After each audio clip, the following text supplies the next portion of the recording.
This is the PowerPoint for Chapter 12, Evaluation Research. So what is evaluation research? This is research undertaken for the purposes of determining the impact of some sort of social intervention. So a program aimed at solving a social problem. So we could use lots of different methods for this. There isn't one particular method we use. It's more of a purpose of research. So there's lots of topics that this fits with, especially those with practical significance. So for example, say we changed a law and we want to see the effects of that law being changed. We could do an evaluation research project. Maybe there is a program, some sort of social program. I'm going to go, because I'm a criminologist, I'm going to talk about, crime prevention programs. Maybe a program aimed at preventing juvenile delinquency in adolescents. That would be evaluation research if we're testing the effects, so testing whether or not that program is working. Okay, so one type of evaluation research topic that's done is needs assessment studies. So these are studies that determine the extent of a problem in some population and what these people may need. So for example, there's been studies done for trafficking victims. So using mixed methods models, meaning qualitative and quantitative data, they looked in Texas at people, I believe this was minors that were victims of sex trafficking, what sort of things they need. So they identified sort of the extent of the problem in the population and identified that the most pressing needs for them were shelter, legal help, and medical care. Another type of evaluation is cost-benefit studies. So this is done to determine whether it's financially beneficial to continue on with a program. So an example of this is drug courts. So drug courts are specialized courts where people who are arrested for drug crimes, usually very minor drug crimes, mostly possession, and they're used as an alternative to incarceration. So the people that are using the drugs are sentenced to a treatment program instead of, going through the traditional court system. And if they are, treated and stay clean for a certain amount of time, then, that's that. They don't have to, go through the traditional court system. So evaluation studies were done to, see if this was effective, if it prevented recidivism, and also to see whether this was financially beneficial, because the court system is very, very, very expensive.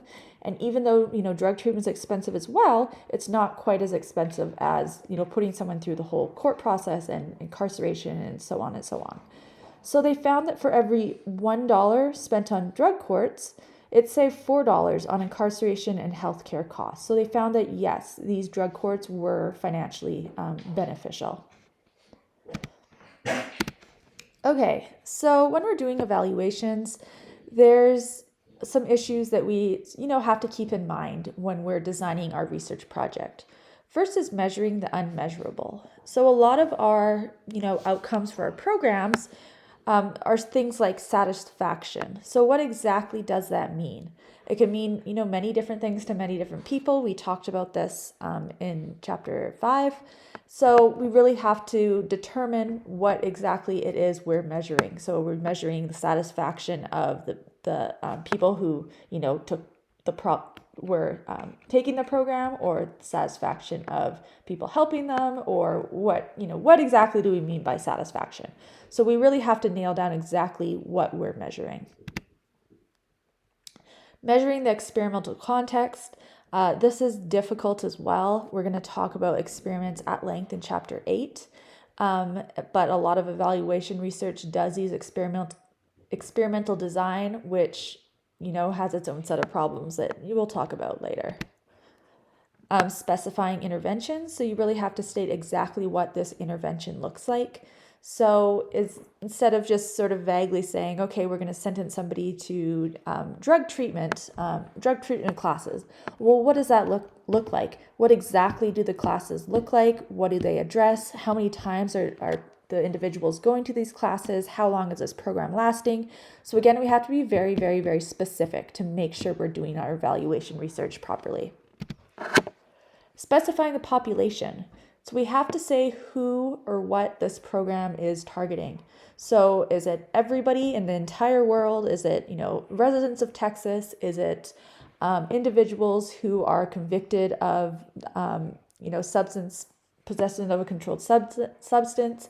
Is it specifically adolescents who are, convicted of controlled substances? So we have to specify exactly what the population is to see if it's working or not. New versus existing measures. Again, we talked a little bit about this in chapter 5. We want to make sure that the measures we're using are the best ones to use. Do we need to use a new measure for this, or can we use one that, many other people have used already in the past? Operationalizing success or failure. So again, this might seem straightforward. So let's say we're looking at recidivism. This is reoffending after arrest or conviction. So say somebody was a habitual offender. They had a very, very, very long rap sheet of, property crimes, violent crimes, maybe even sexual crimes. Maybe they went through this treatment program. And if we look at recidivism, well, maybe they're still committing crime, but they're just committing very low-level offenses, nothing violent, no sexual crimes. Do we call this a success, or do we call this a failure because they're, still out there committing crime, but their crimes just aren't as serious as they used to be? So again, there's no necessarily right or wrong answer here. You just have to be very concrete in what you mean by success or failure, whether or not the program is working. Okay. So types of evaluation research design. Again, we're talking about experimental designs at length in chapter 8. So I'm just going to briefly go over this. So experimental design, of course, we need an experimental and control group, random assignment, and pre and post testing. And like I was, saying in chapter 8, this often does not happen. More often than not, this does not happen in social research.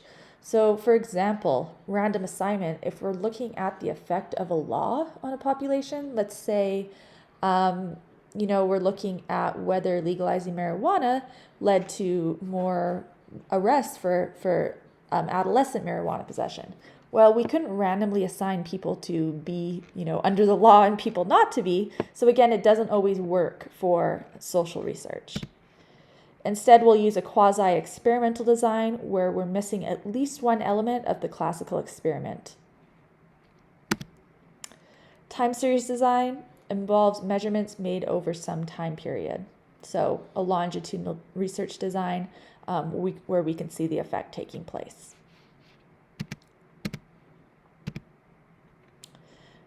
Okay, so again, this is something that we talk a lot about in chapter 8, but we'll go over it again. Non-equivalent control groups. This is a control group that is similar to the experimental group, but is not created by the random assignment of subjects. Multiple time series designs.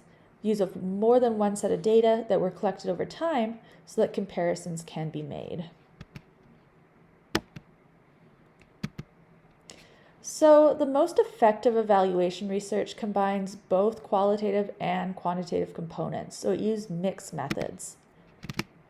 Qualitative interviews are often used to explain quantitative findings. So oftentimes what happens is it can go either way. You can do your qualitative data first or your quantitative data first. There's different ways of doing mixed methods design, but something that is commonly done in evaluation research is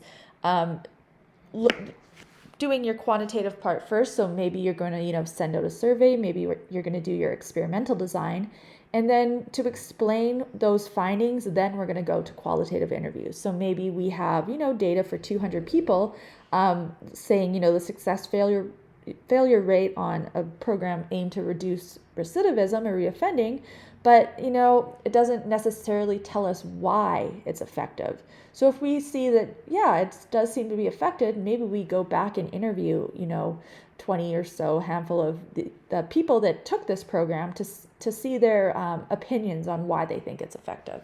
So again, mixed method research is the best for evaluation research. Okay, we run into all sorts of logistical problems when we're doing evaluation research.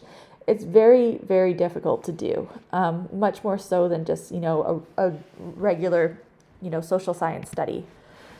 First problem is getting everyone to do what they're supposed to do. People, obviously, they have a mind of their own. We can't force people to do anything. We can't force people to take a program.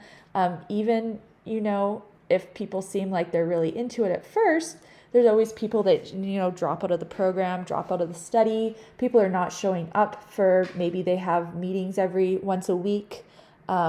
Maybe they're not showing up to these meetings. Maybe they're showing up, but really not paying attention. So that's the biggest logistical problem, is just getting everyone to do what they're supposed to do. Very, very difficult.